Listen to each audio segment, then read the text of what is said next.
ومن كل شيء خلقنا زوجين لعلكم تذكرون ففروا إلى الله إني لكم منه نذير مبين ولا تجعلوا مع الله إلها آخر إني لكم منه نذير مبين كذلك ما أتى الذين من قبلهم من رسول إلا قالوا ساحر أو مجنون أتواصوا به بل هم قوم طاغون فتول عنهم فما أنت بملوم وذكر فإن الذكرى تنفع المؤمنين وما خلقت الجن والإنس إلا ليعبدون ما أريد منهم من رزق وما أريد أن يطعمون إن الله هو الرزاق ذو القوة المتين بسم الله الرحمن الرحيم الحمد لله رب العالمين الرحمن الرحيم مالك يوم الدين صلوات ربي وسلامه على أشرف الأنبياء محمد صلى الله عليه وسلم اللهم افتح لنا كتابك وسنة نبيك ظاهرا وباطنا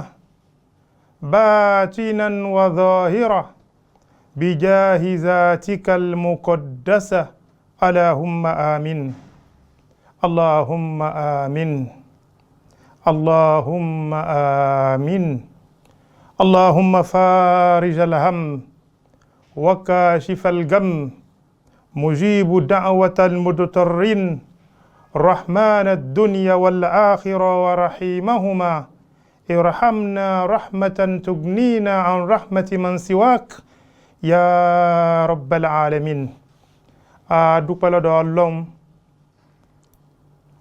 ọba aláàánú ọba oníkẹ́ ọba olùmọ̀ ọba tó fi àánú rẹ̀ tó fi ìkẹ́ rẹ̀ tó fi ìmọ̀ rẹ̀ tó fi rọ kiri ká gbogbo nǹkan yányányá àwa tọrọ ìkẹ́ àti ìgẹ̀ fún ànábì wa Muhammad sallallahu alaihi wasallam ànábì tọ́lọ́run bá rán sáyé ànábì tọ́lọ́run bá fi ṣe ìtọ̀nà fún gbogbo ayé látòkè délẹ̀ ìkẹ́ Ọlọ́run ọlá Ọlọ́run orí ajẹ́jẹ́ tí Ọlọ́run kó máa bá ànábì wa Muhammad sallallahu alaihi wasallam àtìkẹ́ àtìgẹ̀ àtàánú ní bí bá ti ń bá ànábì Ọlọ́run jọ máa bá wọn sàhábà rẹ̀ kó máa bá wọn tábìyìn rẹ̀ kó bá wọn tábìyìn rẹ̀ ìkẹ́ àtìgẹ̀ ní Ọlọ́run jọ ṣàn gẹ̀rẹ̀gẹ̀rẹ̀ jọ kárí ẹnì kọ̀ọ̀kan wa náà Allahumma amin. tó adúpẹ́ lọ́dọ̀ Ọlọ́run Sunna TV Yorùbá ìyàrá àmà agbó ìmà Ọlọ́run abẹ́ ni adúpẹ́ lọ́dọ̀ rẹ̀ oore ńlá ni Sunna TV jẹ́ dákun Ọlọ́run má jẹ́ kí Sunna TV ọwọ́ òkun láyé àwọn tọ́lọ́run bá ní kí wọ́n dá Sunna TV sílẹ̀ tí gbogbo ayé fi ń ṣàǹfààní Ọlọ́run dákun má jẹ́ ká burú kàn wọ́n láíláí àwọn aláàjì wa alhaji Abdulrazak àwọn aláàjì wa alhaji Yakub àwọn aláàjì wa alhaji Musa àti gbogbo àwọn ọmọ bàbá wa alhaji Saifuddin Àríkọ́ṣe Ọlọ́run o má jẹ́ kó wá burú kàn wọ́n láíláí bákan náà àfáà wa àgbà Dr. Abdulrahim Shitu Thani Ọlọ́run o albarka tó ti jogún fún wọn abẹ́ ni Ọlọ́run jẹ́ kí tàwọn ọmọ pọ̀jù ti wọn lọ àlàáfíà tó péye Ọlọ́run wá jogún rẹ̀ fún wọn gbogbo àwọn òṣìṣẹ́ Sunna TV látòkè délẹ̀ yín Ọlọ́run abẹ́ ni o àwọn kan kọrú iṣẹ́ tẹ́ kọ́ yìí wọ́n sì ń ṣe ṣùgbọ́n ṣíṣe táwọn ń ṣe wọ́n máa gbà láàdà nìkan ni. Ọlọ́run wá ní kẹ́yìn ẹ wà níbì kan tó ṣe pé ẹ máa gbà láàdà ẹ tún máa gbà láàdà. Ọlọ́run dákun wa bẹ́ẹ̀ ni jájọ pàdé nínú ọgbà àlìjánná ká fi dúpẹ́ lọ́dọ̀ Ọlọ́run. Ọlọ́run wa bẹ́ẹ̀ ni fi àlìjánná fi sẹ́ni kọ̀ọ̀kan wa lẹ́san gbogbo wàhálà wa nílé ayé. Gbogbo àwọn àfáà lọ́kọ̀ọ̀kan tí wọ́n wá ń lọ tí wọ́n ń bọ̀ lérí Sunna TV tí wọ́n fi ń tan ìmọ́lẹ̀ ìsìláàmù kárí gbogbo ayé. Ọlọ́run wa bẹ́ẹ̀ ni o ìmọ̀ wa Ọlọ́run dákunjọ́ máa lékún má jẹ́ ó takú síbi tó dé Ọlọ́run. Ọlọ́run o má wá ṣe wá látùpà tí ń mọ́lẹ̀ fún gbogbo ayé tí di tiẹ̀ náà tí ó wà dúdú. Ọlọ́run má ṣe bẹ́ẹ̀ fún wa. Tó a dúpẹ́ lọ́dọ̀ Ọlọ́run alhamdulillah. Suratu Duha súra ní náà la bẹ̀rẹ̀ náà la sọ̀rọ̀ lélẹ́rí nípàdé tèmi pẹ̀lú yín tó wá lọ. A wá parí súra ní abá débì kan tó lénìí a tẹ̀síwájú nípa Suratu Duha níbi tá a bá dé ibẹ̀ náà láti gbé bẹ̀rẹ̀ ibẹ̀ láti gbé dìde lénìí. Bá a bá rántí dáadáa a rí pé eri aya a'udhu billahi minash shaitanir rajim wala sawfa yu'tika rabbuka fatarda. Ibi tá a bá ọ̀rọ̀ dé níjẹ̀ lónìí yẹn. Tó jama aya yìí bishara ní fanabi wa Muhammad sallallahu alaihi wasallam. Ìró dùnú náà láyà yìí jẹ́ fanabi. Ọlọ́run sọ fanabi pé wala sawfa dájúdájú kò ní pẹ́ o yu'tika rabbuka ọba rẹ̀ ó padà fún ọ ní nǹkan tó ṣe pé yóò dùn mọ́ nǹkan tó yọ́nú sí nǹkan tó máa wò tínú rẹ̀ ó máa dùn. Jama áyà yìí àwọn àfáà túmọ̀ rẹ̀ àwọn àfáà tọwọ́ bọnú rẹ̀ rẹpẹtẹ. Àfáà wa Ata ó gba ọ̀rọ̀ kan wá fún wa láti ọ̀dọ̀ Ibn Abbas. Àfáà yìí ní huwa shafa'atu fi ummatihi hatta yarda wala sawfa yu'tika rabbuka fatarda. Ó ní ohun tọ́lọ́run bá ń sọ ń bẹ̀ ni pé ash-shafa'a ìṣìpẹ̀ ńlá tó ṣe pé Ọlọ́run ó fi ọ̀nà rẹ̀ Ànábì wa Muhammad sallallahu alaihi wasallam tó bá dijọ́ àgbéǹdẹ̀ alkiyama. Àfáà wa Ata'u ó ní gbà wá látọ̀dọ̀ Ibn Abbas pé ọ̀rọ̀ ìṣìpẹ̀ ní l'Ọlọ́run bá ń sọ nínú àyà yìí wala sawfa yu'tika rabbuka fatarda. Ìṣìpẹ̀ ńlá tó Abdullahi ọmọ Amru ọmọ As ó ní Ànábì wa Muhammad sallallahu alaihi wasallam Ànábì ń kígbe níjọ́ kan. Ànábì ní ummati Allahumma ummati ummati ummati wa baka. Ó ní Ànábì ń kígbe níjọ́ kan. Ànábì ní àkólé kan àwa tá a jọ mọ́ lẹ́yìn rẹ̀. Ànábì ní àkólé kan àwa pípọ̀. Ànábì wá ń kígbe fọ́lọ́run ọba níjọ́ kan pé Ọlọ́run o ummati ìjọ mi ummati àwọn ọmọ lẹ́yìn mi báwo ni wọ́n ṣe pọ̀ nínú àlìjánná. Ànábì kígbe ní títí wà bákà. Ànábì wá bẹ̀rẹ̀ sí sunkún. Ẹkún wo l'Ànábì ń sun jọ ní ẹkún tèmi àti rẹ ni.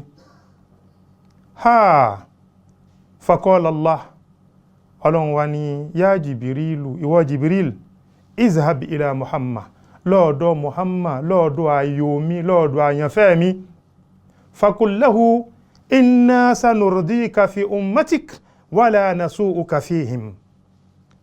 Lọ fún ní ròdùnú wala sawfa yu'tika rabbuka fatarda.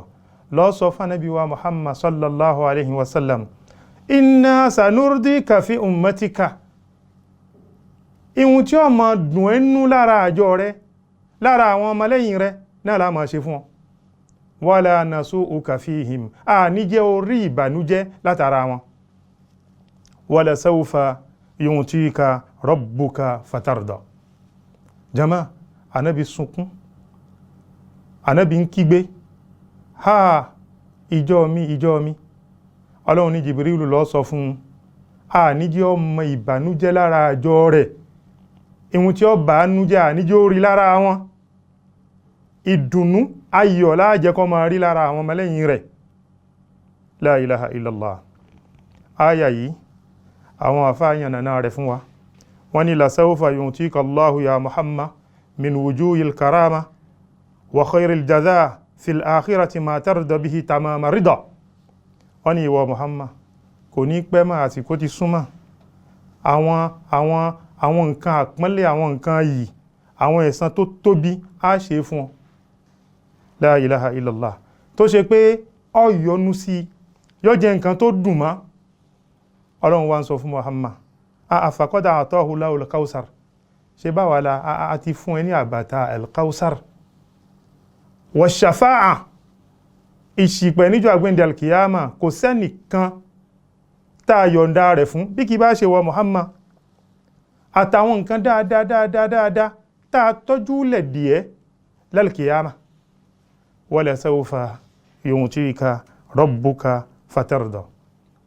Jama'a يبشر الله نبي محمد صلى الله عليه وسلم أن عطاءه في الآخرة أفضل بكثير مما في الدنيا.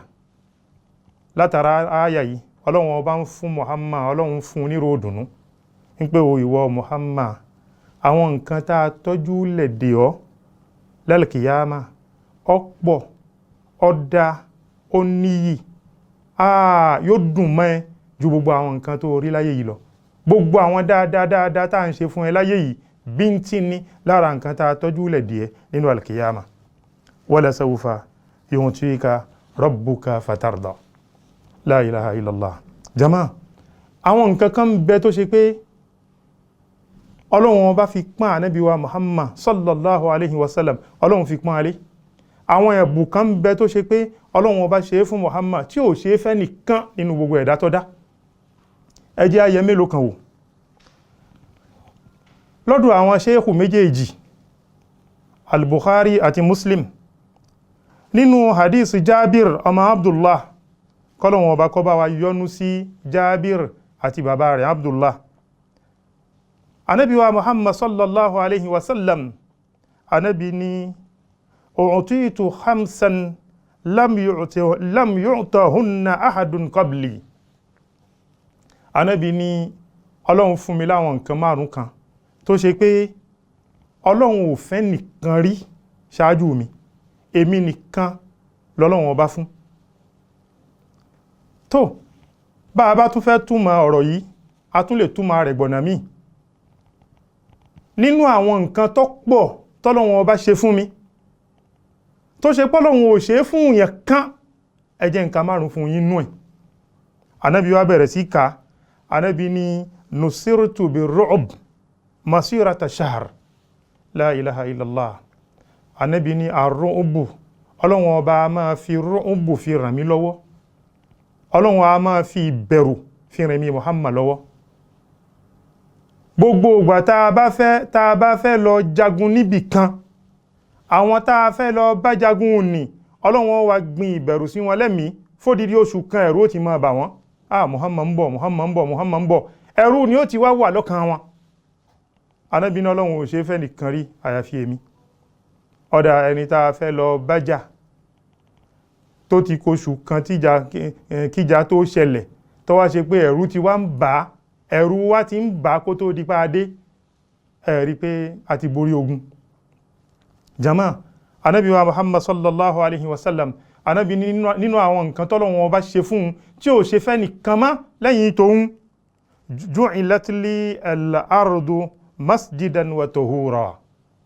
Ànábì ní Ọlọ́run ọba ṣe ilẹ̀ Ọlọ́run ọba ṣe ní mọ́sálásí fún ó sì ṣe ní mímọ́ fún gbogbo ibi tí wọ́n mùsùlùmí bá dé máa kírun lọ àyàfà àwọn àyè ẹ̀gbin tánàbí náà gbọ́dọ̀ kírun bẹ́ẹ̀. La ilaha illallah. Gbogbo lẹ̀ pátápátá mọ́sálásí ni gbogbo lẹ̀ pátápátá lọ máa kírun lọ. Ànábì ní nínú àwọn oore tọ́lọ́run ọba ṣe fún tí ò ṣe fẹ́ nìkan èyí nínú ń bẹnu ẹ̀. Wala sawfa yu'tika rabbuka fatarda. Jama nǹkan ẹlẹ́kẹ̀ẹ́ta tọ́lọ́run ọba tún ṣe fánàbí tánàbí ń ròyìn fún wa nínú àdíìsì yìí. Ànábì ní wa uhillat li al-ghanaim. Àwọn èrè ogun bá a bá lọ jagun tá a kó àwọn nǹkan wọn níbi tá a lọ nígbà tá a borí ogun ni ọlọ́run ọba tún ṣe yìí nínú ọlọ́run ọba ṣe ní halali fanabi ẹ pín ìwọ náà mú ti ẹnu ẹ̀ ọlọ́run ò ṣe bẹ́ẹ̀ fanabi kan rí lẹ́yìn Muhammad sallallahu alayhi wa sallam jama nínú àwọn nǹkan tọ́lọ́run ọba ṣe fanabi tí ò ṣe fẹ́ nìkan anabi ni wà utitu shafa'a ìṣìpẹ̀ ńlá níjọ́ àgbéǹde alkiyama ọlọ́run ò ṣe fẹ́ nìkan ọlọ́run ò ní yọ̀ǹda rẹ̀ fẹ́ nìkan bí kì bá ṣe Muhammad sallallahu alayhi wa sallam wala sawfa yu'tika rabbuka fatarda ẹlẹ́karùn anabi ni wa kana an-nabiyyu yub'asu ila qawmihi khassa wa bu'isu ila an-nasi 'ama la ilaha illallah anabi wa Muhammad sallallahu alayhi wa sallam anabi yànnàná fún wa nínú ọ̀rọ̀ yìí pé gbogbo àwọn anabi ọlọ́run ọba lọ́kọ̀ọ̀kan ọlọ́run máa ń rán wọn sáwọn ìjọ wọn sàn ni Muhammad nìkan lọ́lọ́run ọba rán sí gbogbo ayé wala sawfa yu'tika rabbuka fatarda jama ha la ilaha illallah oore tọ́lọ́run ọba ṣe fánàbí wa Muhammad ọ̀pọ̀ tíyàntíyàn nínú àwọn oore tọ́lọ́run ọba ṣe fánàbí ọlọ́run ọba ní kánàbí ó jẹ́ ànábì ìgbẹ̀yìn tó ṣe pé ẹnìkan ànábì kan kò tún ní wá lẹ́yìn rẹ̀ má ànábì fi yé wa nínú ọ̀rọ̀ rẹ̀ ó ní inna sa'ata inna risalata wan nubuwa qad inqata'at fala rasula ba'di wala nabi ìjíṣẹ́ ìjánabi ó ti dúó lẹ́yìn tèmi Muhammad kò tún sí ànábì má kò sójíṣẹ́ kan má la ilaha illallah ànábì ni òjíṣẹ́ ìgbẹ̀yìn tọ́lọ́run bá rán sáyé ọlá ni wala sawfa yu'tika rabbuka fatarda nínú àwọn ńlá tọ́lọ́run bá ṣe fánàbí wa Muhammad sallallahu alaihi wasallam ànábì wa Muhammad sallallahu alaihi wasallam òun lọ́lọ́run bá sọ tírà tó ní ọlá jù nínú gbogbo tírà lọ́dọ̀ Ọlọ́run Muhammad lọ́lọ́run bá fún wala sawfa yu'tika rabbuka fatarda a ṣe nǹkan tí ó dùn mọ́ a ṣe fún tó sì yọ́nú sí kò sì ní pẹ́ mọ́ tá a fi ṣe ọlọ́run wá ṣe ọ̀pọ̀lọpọ̀ orí ọlọ́run ọba kó fánàbí wa Muhammad sallallahu alaihi wasallam jama'a nínú àwọn orí tọ́lọ́run ọba tún ṣe fún Muhammad tí ò ṣe fẹ́ nìkan kò ṣe fẹ́ nìkan nínú àwọn ànábì ọlọ́run alukùránì tọ́lọ́run ọba jogún fún ànábì alukùránì tọ́lọ́run ọba fi rán ànábì níṣẹ́ ọlọ́run ni tó èmi náà ni mo sọ alukùránì kalẹ̀ fún èmi náà ni mo tún dúó láti máa ṣọ́ wala sawfa yu'tika rabbuka fatarda la ilaha illallah lẹ́yìn ìgbà tọ́lọ́run ọba wá fún ànábì ní ròdùnú tán ọlọ́run fẹ́ wá jẹ́ kánábì ó mọ̀ kánábì ó rántí nǹkan tó ti kọjá kó tó di pé àwọn oore ní dé ọlọ́run wá ń sọ fánábì pé alam yajidika yatiman fa'awa ìwọ Muhammad ṣe báwa la rí ọ a rí ọlọ́mọ òrukàn fa'awa a sì fa ọ mára fa'awa a fún ọ níbùgbé fa'awa a sọ ẹ́ dé èèyàn pàtàkì láwùjọ la ilaha illallah àwọn àfáà jẹ́ ó yé wa pé akhbarahu Allahu an khalatihi allati kana alayha qabla al-wahyi ọlọ́run ọba wa ń fún ànábì nírò nípa bánábì ṣe wà bó ṣe jẹ́ kó tó di pé ọlọ́run ọba sọ ọ́ dànábì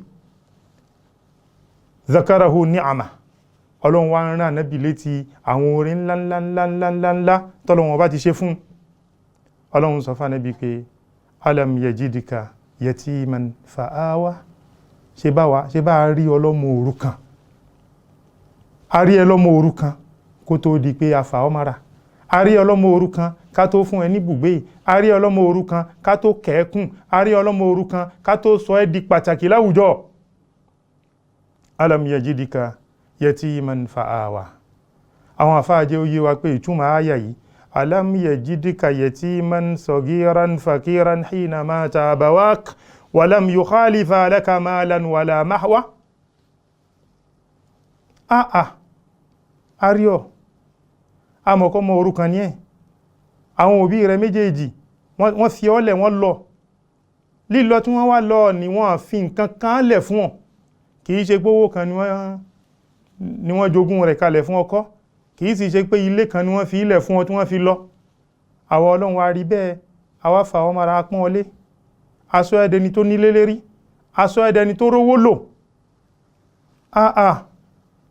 la ilaha illallah ṣe bá wa ọlọ́run damamtuka ila ammika Abi Talib hatta ahsana tarbiyatak ṣe bá wa la sún ọmọ uncle rẹ̀ Abu Talibi ń gbé kọ́ tọ́ ó sì tọ́ ọ̀yàn nípa títọ́ la ilaha illallah jama anabi wa Muhammad sallallahu alaihi wasallam alam yajidika yatiman fa'awa anabi wa Muhammad sallallahu alaihi wasallam anabi ní níjọ́ kan sa'altu rabbi mas'alatan wadadtu anni lam akun sa'altu anabi ní mo béèrè nǹkan kan lọ́dọ̀ Ọlọ́run níjọ́ kan la ilaha illallah díẹ̀ báyìí ló kù tí ó fi yíwọ́ mo béèrè àwọn béèrè kan lọ́dọ̀ Ọlọ́run mo ti béèrè tán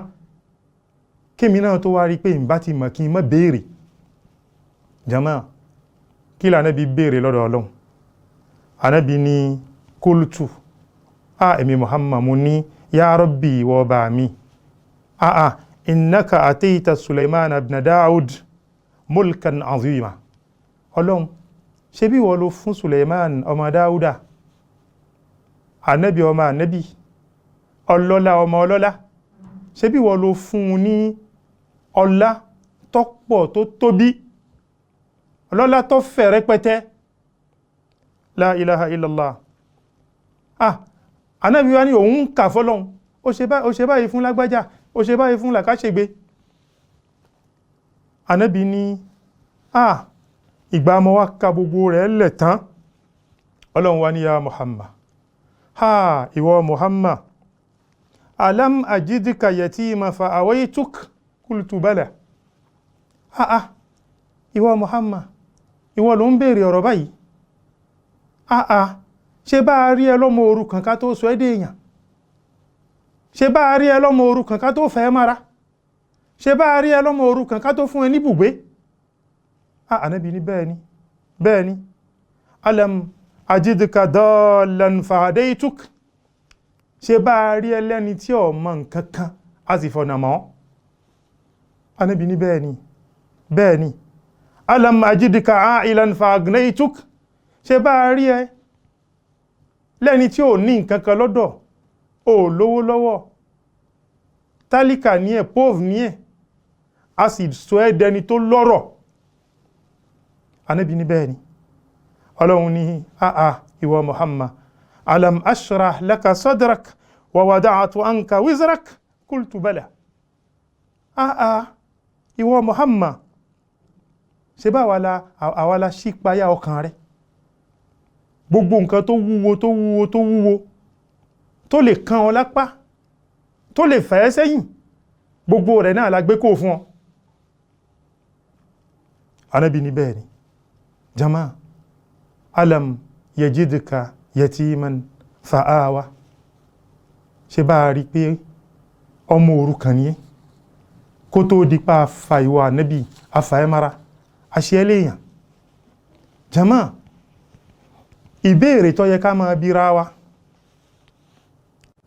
yatim ọmọ òrukàn ẹni tí ò ní bàbá ní jẹ́ yatim ẹ wá jẹ́ abíra wa bọ́lọ́hun ṣe nífẹ̀ẹ́ Muhammad tó bó ṣe jẹ́ pé òun ló dáa jù nínú gbogbo ẹ̀dá tọ́lọ́hun ọba dá bó ṣe jẹ́ pé òun lọ́lọ́hun ọba ṣàlẹ́ṣà tọ́lọ́hun rán níṣẹ́ ńlá kí ló dé tó ṣe pé Muhammad wáyé ní wíwáyé ọmọ òrukàn tá a sì mọ̀ pé Allahu Akbar lọ́dọ̀ àwọn Lárúbáwá nígbà ní kódà níbi tá a wà yìí náà ọmọ òrukàn a kìí sábà kàákún àwọn àfáà wá fún èsì ìbéèrè nì wọ́n ní li alla yakuna li ahadin min khalqihi haqqun alayhi la ilaha illallah kẹ́nì kankan kó má fi ní ẹ̀tọ́ ọ̀rọ̀ kan lérí Muhammad èmi ni mo dá ọ èmi ni mo rán wọn, mo ní kó ọjọ́ mo òrukàn, kò sí bàbá kò sí ìyá, àìsí bàbá àìsí ìyá, a máa ràn kan pé ọmọ tí ó bá ti níyá tí ò ní bàbá kò lè jẹ́ nǹkan kan láwùjọ. Mo wá fẹ́ jẹ́ káwọn èèyàn mọ̀ pé ìwọ jẹ́ nǹkan tòun ti pé ò níyá ò ní bàbá. Alam yajidka yatiman fa'awa. La ilaha illallah. Jama, Ànábì wa Muhammad sallallahu alaihi wasallam, ẹwà ti gbàtà Ànábì ti lọ. Káwọjọ́ ìní tó má, ilẹ̀ wo ní ọmọ táà ní sọ sallallahu alaihi wasallam. Ilẹ̀ ni ò tí ìmọ́rí kò sì ní mọ́ láíláí sallallahu alaihi wasallam. Wa wajadaka dalan fahada. La ilaha illallah. Jama, èdè Lárúbáwá èdè ńlá ni. Èdè Lárúbáwá náà lè di Al-Qur'ani. Ṣùgbọ́n mo gbọ́ Lárúbáwá kò túmọ̀ Al-Qur'ani. Mo gbọ́ Lárúbáwá nìkan ò túmọ̀ Al-Qur'ani. Tó bá gbọ́ Lárúbáwá, tó bá fẹ́ túmọ̀ Al-Qur'ani, ó súnmọ́ àwọn tó ṣe pé wọ́n mọ ìtumọ̀ rẹ̀.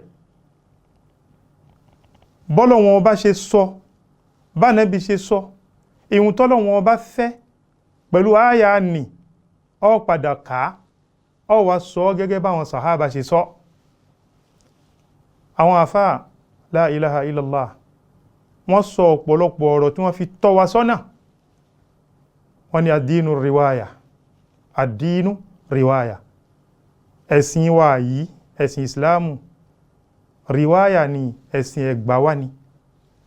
Lágbájá gbà wá, làkàṣègbè gbà wá, wọ́n ma wá gbà bẹ́ẹ̀ títí wọ́n fi ti sọ́dọ̀ Ànábì wa Muhammad sallallahu alaihi wasallam. Tó bá ní Lárúbáwá náà lọ gbọ́ lọ fẹ́ fi túmọ̀ Al-Qur'ani, ìtukùtù lóòtù. Túmọ̀ Al-Qur'ani báwọn sàhábà ṣe tú. Jama, wa wajadaka dalan fahada.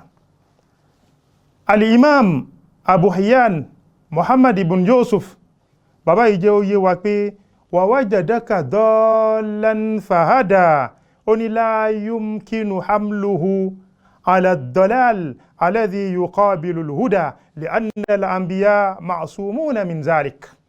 La ilaha illallah. Bàbá jẹ́ ó yé wa pé ad-dalal ìṣìnà, ìdàkejì rẹ̀ náà ni ìmọ̀nà. Ad-dalal didduhu al-huda. Bàbá ní a lè túmọ̀ gbólóhùn dọ̀láàlù níbí káwá túmọ̀ rẹ̀ ní tútù ìṣìnà, èyí tí ń jẹ́ ìdàkejì húdà tó jẹ́ ìmọ̀nà. Ọlá pé àwọn ànábì Ọlọ́run ọba ti fọ̀ wọ́n mọ́ nípa ṣíṣìnà, a gbọ́dọ̀ fi ìṣìnà fi ròyìn ànábì Ọlọ́run kankan. La ilaha illallah. Wa wajadaka dalan fahada. La ilaha illallah. Bàbá fẹ́ túmọ̀ àyà yìí, ọ̀nà táwọn àfáà gbà tí wọ́n fi túmọ̀ rẹ̀ fún wa ọ̀pọ̀. Ṣùgbọ́n gẹ́gẹ́ bí àsìkò, wa wajadaka dalan fahada, ay wa wajadaka fi qawmin dallin fahadahum bik. La ilaha illallah. Ọlọ́run ọba rí ìwọ Muhammad nínú àwọn ìjọ kan tó ṣe pé ìjọ tó ṣìnà ni wọ́n. Ọlọ́run wá fi ìjọ ní mọ̀nà látara rẹ̀ Muhammad. La ilaha illallah. Má sọ pé Ànábì ṣìnà, Ànábì ò ṣìnà. Jama, wa wajadaka dalan fahada. Ànábì wa Muhammad sallallahu alaihi wasallam, dalan amma anta ali fahada ay fahadaka litawhidi wa nubuwa. Ìwọ Ànábì, àwọn nǹkan tó wá mọ̀ lé ní bọ́lọ̀wọ́n bá ṣe ṣe lé ní ìní ọmọ lánàá ọ̀ràn kan rẹ̀ lánàá. Ọlọ́run wá tọ́ sọ́nà, ìtọ́sọ́nà àti kí ni at-tawhid. Ọlọ́run ọba ṣe ẹlẹ́ni tó mọ Ọlọ́run ọba ní àṣó. Wa nubuwa bákan náà, Ọlọ́run ọba tún fi ìjẹ́ Ànábì Ọlọ́run fi dẹ́ lọ́lá.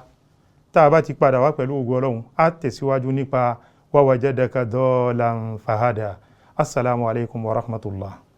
Assalamu alaikum warahmatullahi wabarakatuh. Ìkànnì tẹ́ ń wò yìí náà ní ìkànnì Sunna TV. Níbi tí àwọn onímọ̀ ti ń tẹ ìmọ́lẹ̀ sórí ẹ̀sìn Islam látọ̀rí Sunna TV. Ìmọ́lẹ̀ nínú Sunna Nabi Muhammad sallallahu alayhi wa sallam. Ní gbogbo ìgbà ní kẹ́ ẹ máa wò wá. Tí ẹ sì máa rí ẹ̀kọ́ ẹ̀sìn kọ́. Lórí ìkànnì yìí náà ni o. Òun ló múlẹ̀ rẹ̀kẹ̀tẹ̀ yàtọ̀ yìí. Gbogbo mùsùlùmí lọ́kùnrin àti lóbìnrin. Ẹ jẹ́ ká máa wo Sunna TV. Ẹ jẹ́ àwọn ọmọ wa náà máa wo Sunna TV. Kí wọ́n lè bá ní ìmọ̀ tó péye nípa Sunna. Ìkànnì tó ń tàn mọ́lẹ̀ sínú ẹ̀sìn ni Sunna TV Yorùbá. Ẹ máa wò wá ní gbogbo ìgbà kẹ́sì máa kó ẹ̀kọ́ tó péye nípa Sunna. tó alhamdulillah a dúpẹ́ lọ́dọ̀ Ọlọ́run. A tún tẹ̀síwájú nípa Suratu Duha. A wà lérí àyà wa wajadaka dallan fahada. Àwọn àfáàjẹ́ ó yé wa pé wa wajadaka dallan fahada. Àfáàwà al-Hasan àti àfáà ad-Dahhak àti Ibn Qisan wọ́n jẹ́ ó yé wa pé dallan an ma'alimi nubuwa wa hakami shari'a gafilan anha. Wọ́n ní ọmọ tẹ́lẹ̀ ò nímọ̀ kan nípa ìmọ̀ ìjánẹ́bí Ọlọ́run ọmọ ṣáájú. Bákan náà àkámù ṣẹ̀ríà àwọn ìdájọ́ ẹ̀sìn léríṣiríṣi ò tí ọmọ tẹ́lẹ̀. Fahadaka ilayha Ọlọ́run ọba wá tọ́ sọ́nà rẹ̀. Ọlọ́run ní kó mọ̀, Ọlọ́run fún ẹ ní máa nì. Ọlọ́run ní kó ìyàtọ̀ nínú gbogbo àwọn tí ń bẹ nílùú Mẹ́kà ń gbà ní. Àwọn àfáà tá a dárúkọ lẹ́ẹ̀kan ìgbà àwọn fẹ́ túmọ̀ àyà yìí wọ́n ní wajadaka fi qawmi dullal fahadaka lit-tawhidi wa nubuwa. Ọlọ́run ọba rí ẹ nínú ìjọ kan, ìjọ owó ní ìjọ tó ṣe pé dullal, ìjọ tó ti sọnù. Gbogbo wa náà la gbọ́ ìtàn àwọn Lárúbáwá kó tó di pánàbí wa Muhammad dé. Ọlọ́run ọba wá fi dídé ànábì wa Muhammad sallallahu alaihi wasallam Ọlọ́run fi tọ́ wọn sọ́nà. Ìjẹ́rìí nínú ọ̀rọ̀ yìí nínú Al-Qur'ani. Ọlọ́run ọba ní ma kunta tadri mal kitab walal iman. Ìwọ ànábì ṣáájú kó tó dípa aṣọ ẹ̀dòjíṣẹ́, ṣáájú kó tó dípa ṣẹ̀ẹ́lẹ́ṣà, ọmọ ò nímọ̀ kan nípa Al-Qur'ani, ó sì nímọ̀ kan nípa imani. La ilaha illallah. Ma kunta tadri mal ilmu walal hikma wa nubuwa. Ìmọ̀ ò sí lọ́dọ̀ rẹ̀. Al-hikma ọgbọ́n. Bákan náà ànùbúwà ìjánẹ́bí Ọlọ́run. Nígbàtá sọ ẹ́dà nẹ́bì tán la tó wá jogún gbogbo nǹkan ní fún ọ, la tó fi gbogbo nǹkan ní mọ́. La ilaha illallah. Wa wajadaka dallan fahada. Àwọn àfáà ní tó bá wá jẹ́ bẹ́ẹ̀ bá a bá fẹ́ túmọ̀ gbólóhùn dọ́ọ̀lá ayé bí máa al-ghafil amma sayakun, ghafilun amma sayakun, ẹni tí ó mọ̀ nǹkan tí ó ṣẹlẹ̀. Ànábì ó mọ̀ pé òun ó padà wá di ànábì. Ghafilun ala annaka satakunu nabiyyan mursala. Ó mọ̀ pé ó dà nábì, ó mọ̀ pé ó dẹni tààrán sí gbogbo ayé. Wa wajadaka dallan fahada. Ìwọ Muhammad, ó mọ̀ pé ó padà di sayyidu walad Adam, eléri gbogbo àwọn ọmọ ànábì Adam yányányá. Ó mọ̀ bẹ́ẹ̀. Wajadaka fi qawmi dallin fadahumullahu bik. Jama, bó ṣe túmọ̀ àyà yìí nù ni tó fi ní wíwíkúwí. Wa wajadaka dallan fahada.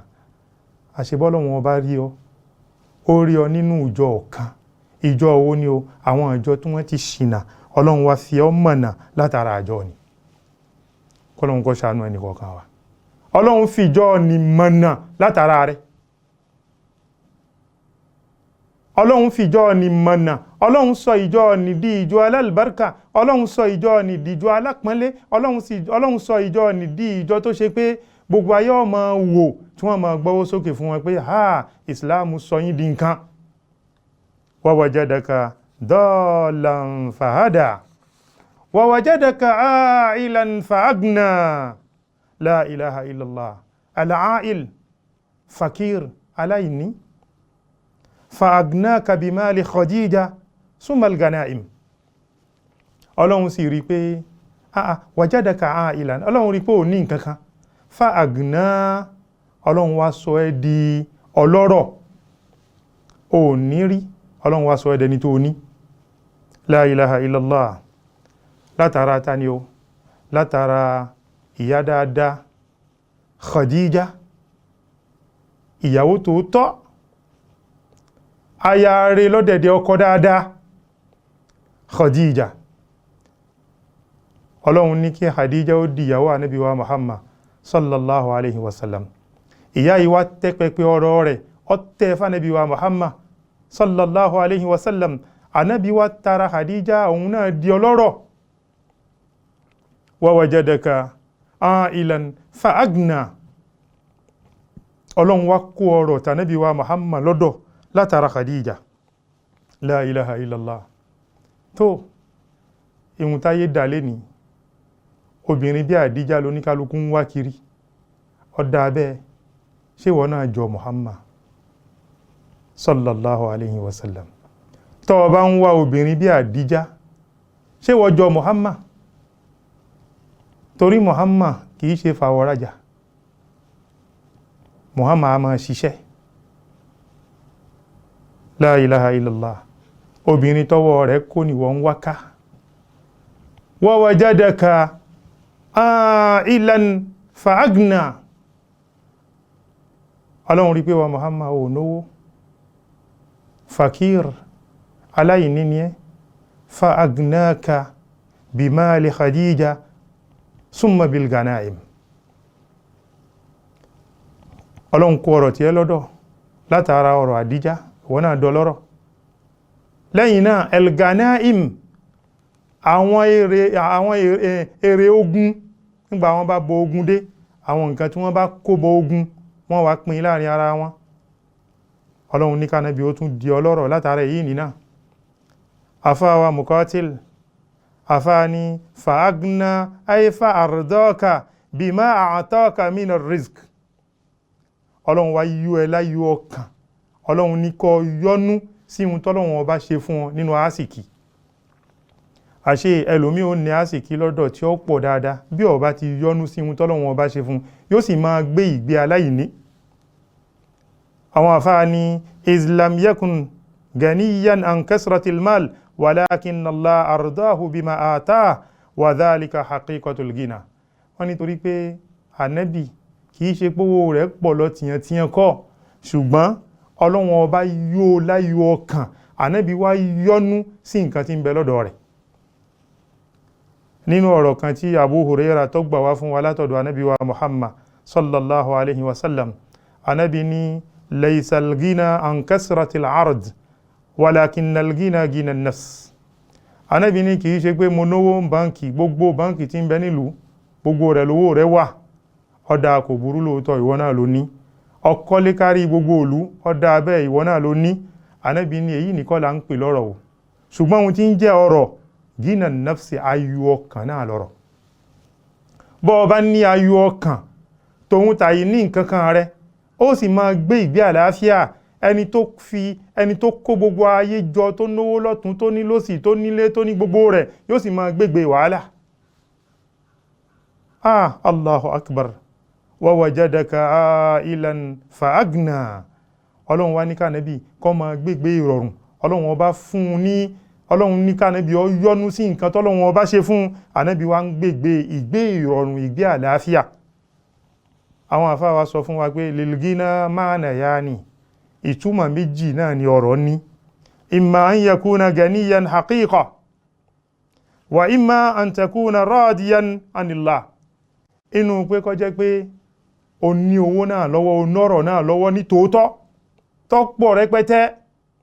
tàbí pé o yọ́nú sí díẹ̀ kan tọ́lọ́run ọba ṣe fún ọ. Jàmáà, ẹ jẹ́ á fura dáadáa sáàrin yìí. Bọ́ ọba yọ́nú sí díẹ̀ tọ́lọ́run ọba ṣe fún ẹ, ìwọ náà lọ́lọ́rọ̀. Torí ìhun tọ́lọ́run ọba ṣe fún ọ tí ò tó nǹkan kan lójú rẹ nì, tí ò jọ nǹkan kan lójú rẹ nì, àwọn nǹkan ń ṣàìsùn tọ́lọ́run ò tí ì dá wọn lóhùn lérí rẹ. Àwọn nǹkan ń bẹ lóhùn lérí rẹ tọ́lọ́run ò tí ì dá wọn lóhùn. Yọ́nú sí ìhun tọ́lọ́run ọba ṣe fún ọ. Ànábì fi yé wa nínú ọ̀rọ̀ rẹ̀ kan pé irda bima qasama Allahu lak takun ganiya. Yọ́nú sí nǹkan tọ́lọ́run ọba, ìpín tọ́lọ́run ọba pín kan hàn ní, yọ́nú sí pín ní ìwọ ló lọ́rọ̀, ìwọ ló lọ́rọ̀, ìwọ ló lówó. Bọ́ ọba ti yọ́nú sí ìhun tọ́lọ́run ọba ṣe fún ọ. Wa wajadaka ilan fa'agna. Allahu akbar. Àwọn àfáàjẹ́ ó yé wa pé in radita anillahi azza wa jal fa antal gani. Bọ́ ọba ti yọ́nú sọ́lọ́run, tó yọ́nú sí nǹkan tọ́lọ́run ọba ṣe fún ọ, ìwọ ló lọ́rọ̀, ìwọ ló lówó, ìwọ lè yàn pàtàkì láwùjọ. In radita bima qasama Allahu laka mina dunya fa antal gani. Bọ́ ọba yọ́nú sí ìpín tọ́lọ́run ọba pín kàn ọ́ nínú ayé, ìwọ ló nọ́rọ̀.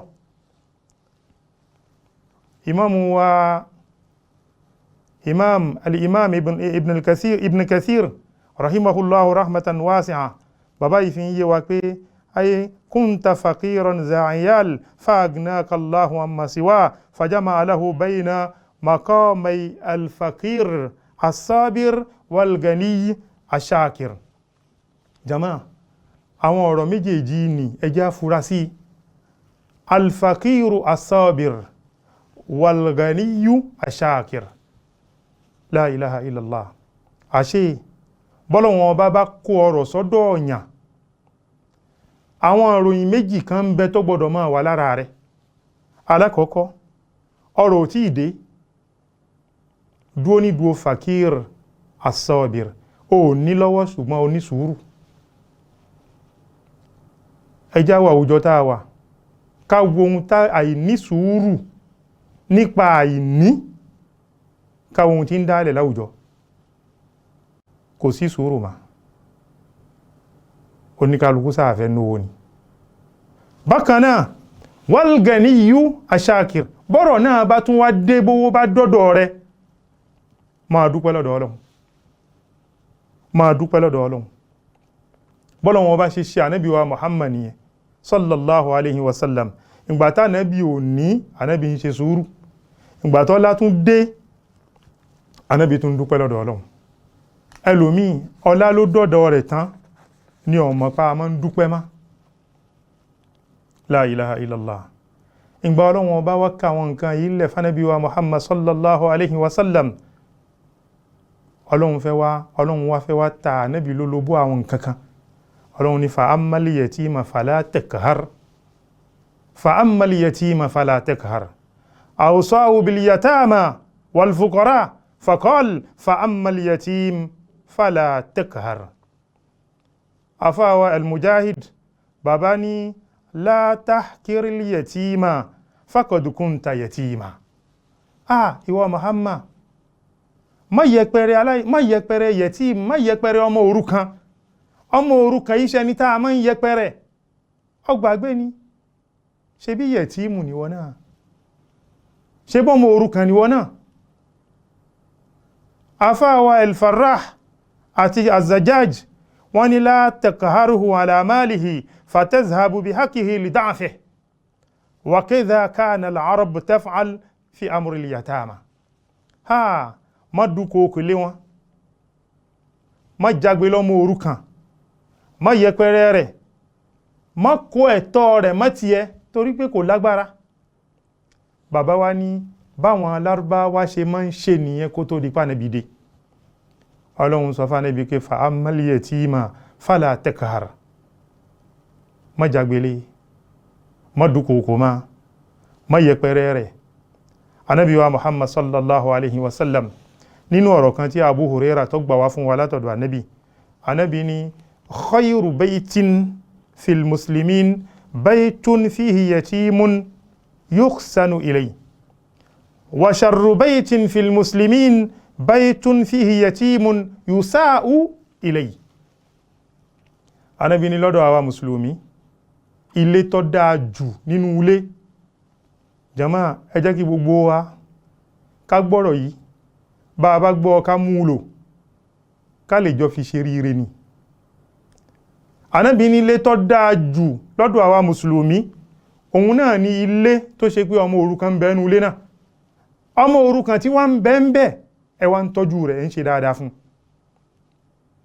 Jàmáà ilé tọmọ òrukàn wà tẹ́ wá ń tọ́jú ọmọ òrukàn ni, ẹ̀ ń kọ́ lẹ́kọ̀ọ́, ẹ̀ ń mójútó, ẹ̀ jẹ́ kí ìyà ó jẹ, ọmọ òrukàn ń jẹun lásìkò táwọn ọmọ tí yín náà ń jẹ.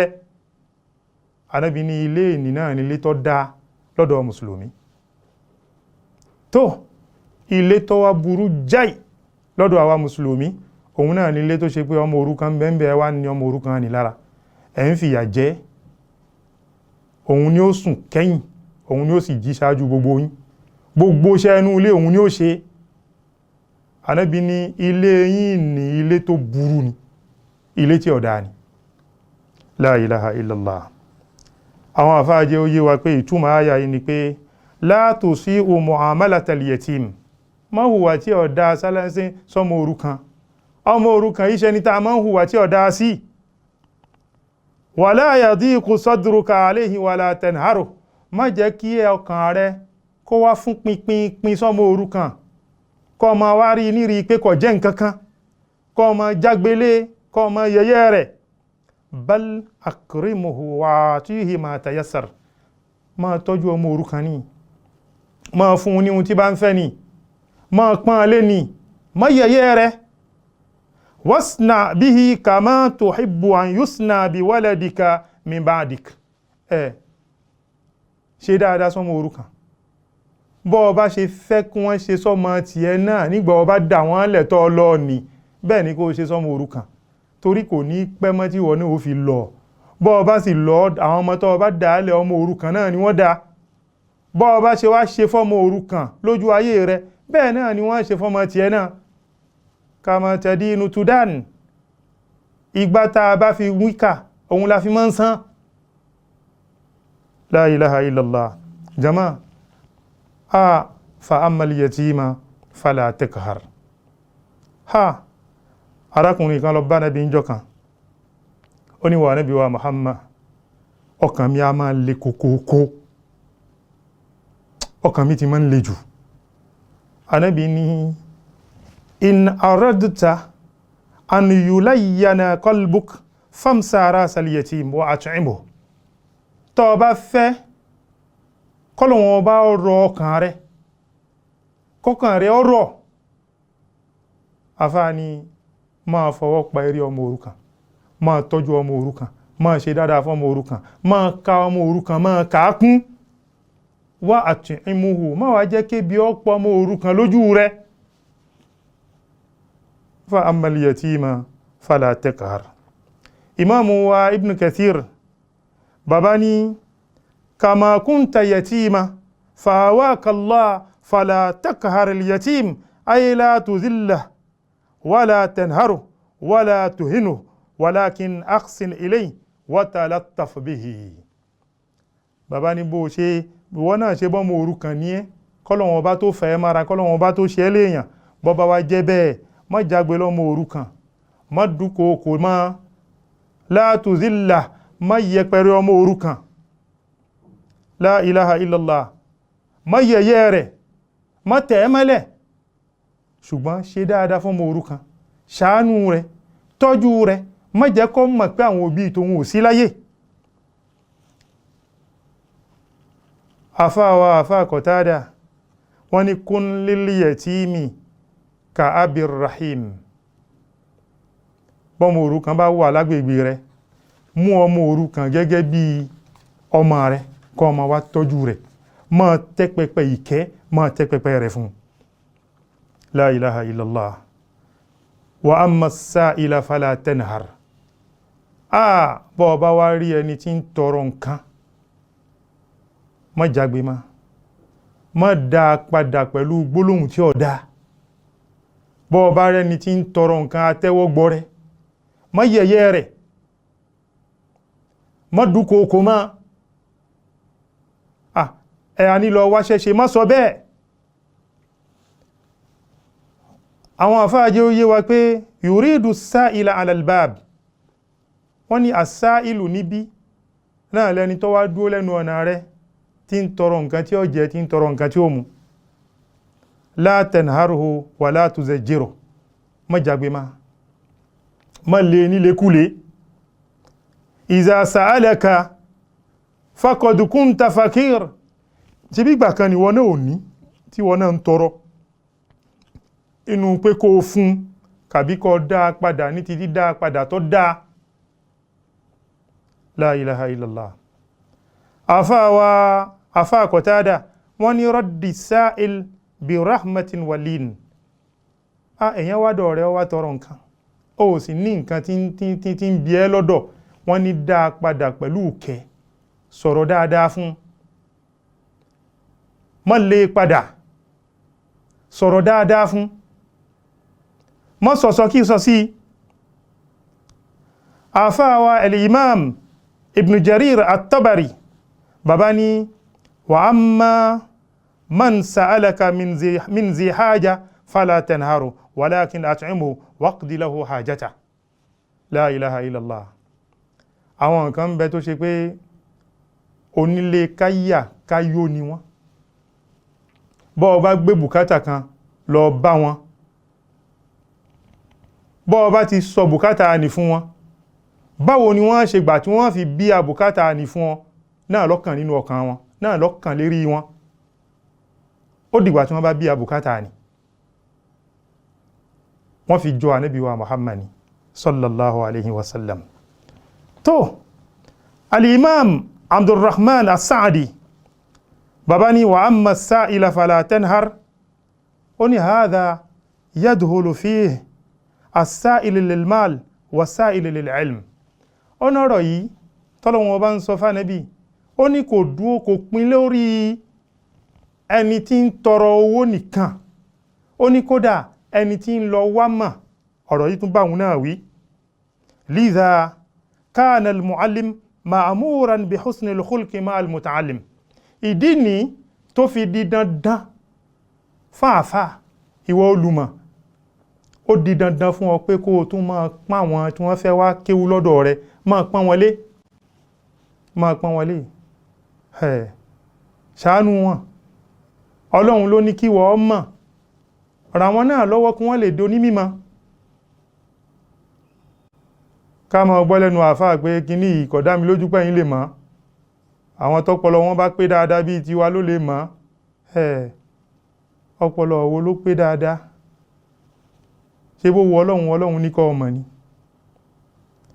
àfáà ní ṣe dáadáa fún àwọn tó ṣe pé wọ́n wá ń kọ́ ìmọ̀ lọ́dọ̀ rẹ̀. la ilaha illallah. wa mubasharatuhu bil ikram wa tahannun alayhi. máa pọ́n wọn lé bí wọ́n bá wádọ̀ rẹ̀ pọ́n wọn lé ṣàánú wọn má dúó ní dúó pé àwa ti mọ̀ bó bá wù yẹn wá bó yẹn mọ́ wá bí wọ́n bá wá tán ó máa wá yẹ̀yẹ́ wọn ó máa sọ̀sọ̀ kí sọ sí wọn àwa lè àfáà wo. la ilaha illallah. àfáà wa al-imam Abdurrahman as-Sa'di bàbá ní fa inna fi dhalika ma'unatan lahu ala maqsadihi. ó nítorí tó bá ń pọ́n lé tó ń ṣàánú rẹ̀ tó ń ṣàlàyé àwọn nǹkan fún dáadáa ìwọ náà ràn án lọ́wọ́ lérí ohun tó fẹ́ dà ní. ó ń ràn án lọ́wọ́ ni ó fẹ́ do ní mímọ̀ ọlọ́run wá ní kó gbáwájú rẹ̀ kọjá kó fi do ní mímọ̀ ràn án lọ́wọ́. ikraman liman kana yas'a fi naf'i al-ibad wal bilad. ìwọ náà ń ṣàpọ́nlé rẹ̀ lérí àǹfààní tí ó padà ṣe fún ìlú lérí àǹfààní tí ó padà ṣe fáwọn olùjọ́sìn ọlọ́run ni. jama áyà kẹyìn nínú súra yìí wa amma bi ni'mati rabbika fahaddith at-tahaddusu bin ni'ma min shukurillah. ìmá sọ oore tọ́lọ́run bá ṣe fún ni àṣẹ ọpẹ́ ni a fi ń dúpẹ́ fọ́lọ́run ni àwọn àfáà wa jẹ́ ó yé wa pé ọpẹ́ dúdú fọ́lọ́hun ọ̀nà mẹ́ta náà ló pín sí. alákọ̀ọ́kọ́ al-i'tirafu biha batina wa annaha min Allahi wa min fadli. àkọ́kọ́ nù ní ọlọ́run ọba ṣe oore fún ọ, gbà pé oore tọ́lọ́run ọba ṣe ní oore tọ́kàn ẹ̀ ní kọ́kọ́ gbà nínú ara rẹ pé àtọ̀dọ̀ ọlọ́run ọba ló ti wá, inú ọlá ọlọ́run ọba ló sì wà. ọlọ́run ronú ọlá rẹ̀, ọlọ́run rò kàn án nìwọ̀n, ọlọ́run pín ọlá rẹ̀, ọlọ́run pín ìdọ́dọ̀ rẹ̀ ni. ẹlẹ́kejì wa tahaddusu biha zahiran bilisani, máa wá sọ pẹ̀lú ahọ́n rẹ̀, inú ọpẹ́ dúdú ló wà. ẹlẹ́kẹta ni pé sarfuha fi mardatil mun'im fi mardatil mun'im biha wal isti'anatu biha ala ta'ati Allahi azza wa jal. máa wá lóore tọ́lọ́run bá ṣe fún ẹni, máa lò ó sérí ihun tọ́lọ́run bá fẹ́, fi máa ṣe ihun tọ́lọ́run bá fẹ́. ihun tọ́lọ́run bá fẹ́ náà ni kó máa fi ṣe. àwọn ọ̀nà mẹ́tẹ̀ẹ̀ta tá a fi máa ń dúpẹ́ fọ́lọ́run ọba nìyẹn. jama, Allahu subhanahu wa ta'ala iza an'ama ala abdihi ni'matan yuhibbu an yara asaraha alayhi. bọ́lọ́run ọba bá ṣe oore fún ọ, ọlọ́run ọba fẹ́ láti rí oore ní lára rẹ̀. wa amma bi ni'mati rabbika fahadith. ìkẹ́ ọlọ́run ọba ń bẹ lọ́dọ̀ rẹ̀, jẹ́ kí kẹ́ ẹni jẹ́ kó hàn nínú múra rẹ̀, jẹ́ kí kẹ́ ẹni jẹ́ kó hàn nínú jíjẹ rẹ̀, jẹ́ kí kẹ́ ẹni jẹ́ kó hàn nínú nǹkan tó máa mu. má jẹ́ afaramóore jẹ. ọlọ́run ọba ṣoore fún ẹ tán, oore ni ó wá gbé pamọ́. ṣùgbọ́n ẹ dákun, ẹ má jẹ́ gbọ́ àgbọ́yé ọ̀rọ̀ yìí lọ bí tẹ̀bùzírì o, iná àpà. ẹ má jẹ́ iná àpà. rántí pé àwọn kan ń bẹ tó ṣe pé ihun tọ́lọ́run ọba ṣe fún ọ tó ń ná nínakúnà yìí, àwọn kan ń bẹ tí wọ́n ní ìdí rẹ̀ tọ́lọ́run ọba ò tí ì ṣe fún wọn. wa amma bi ni'mati rabbika fahadith. àfà al-Fakhr àti àfà Qurtubi wọ́n gba ọ̀rọ̀ kan wá fún wa látọ̀dọ̀ Hasan ọmọ ọmọ Ànábì wa Muhammad sallallahu alaihi wasallam. àfà wa al-Hasan ó ní iza asabta khayran, bí orí bá kàn ọ́, aw amilta khayran fahadis bihi, kàbọ̀ tẹ́ ṣe dáadáa ní hadis bihi thiqata min ikhwanik. jẹ́ káwọn tí tó ní confiance sí nínú àwọn ọ̀rẹ́ rẹ, nínú àwọn ọmọ ìyá rẹ, nínú àwọn èèyàn, jẹ́ kí wọ́n gbọ́. ọ̀rọ̀ yìí àfà al-Fakhr tó gba ọ̀rọ̀ yìí wá pẹ̀lú ìmáàmù wa al-Qurtubi. àfà wa al-Fakhr wa ní illa anna hadha inama yuqsin idha lam yatadamman riya'a wa zanna ana ghayrahu yaqtadi bihi. ọ̀nà dákọ̀ sọ lóòótọ́, àmọ́ sísọ ni má jẹ́ ó mú ríyáù dání, má jẹ́ ó mú kárìmí dání, má sọ ní sísọ pé àwa ní káàfà wa dìde kò ní pẹ̀lú ògo Ọlọ́run lóru yí báyìí mo yan náfílà 1000 mo sì ṣe astaghfirullah ìntẹ̀lẹ̀ káyé rẹ̀. ọ̀dà bó ṣe sọ ní lóòótọ́, ṣùgbọ́n má jẹ́ kó mú kárìmí dání. má sọ ní ti sísọ kárìmí, sọ ní sísọ pé káwọn èèyàn fi lè kọ́ ìṣe rẹ̀, káwọn náà fi máa ṣe ìbádà. Ọlọ́run kó gba àdúrà wa. tó ibi tọ́lọ́run ní ká badé, ibẹ̀ náà la badé yìí. Ọlọ́run ọba bẹ́ẹ̀ ni. ọ̀rọ̀ súratu Duha, súra ńlá ni nínú Al-Qur'ani. kò wá sí sọ̀rọ̀sọ̀rọ̀ kan tí ó ní mo sọ̀rọ̀ mo ṣàlàyé súratu Duha, mo ṣàlàyé rẹ̀ tán, irọ́ ló pa. èyí tó bá mọ̀ nípa rẹ̀ náà ló wí ló dákẹ́. Ọlọ́run abẹ́ ni èyí tá a sọ lónìí, dákun Ọlọ́run bá wa gbé sípò ìbádà fẹ́ni kọ̀ọ̀kan wa. subhana rabbika rabbil izzati amma yasifun wa salamun alal mursalin walhamdulillahi rabbil alamin. Allah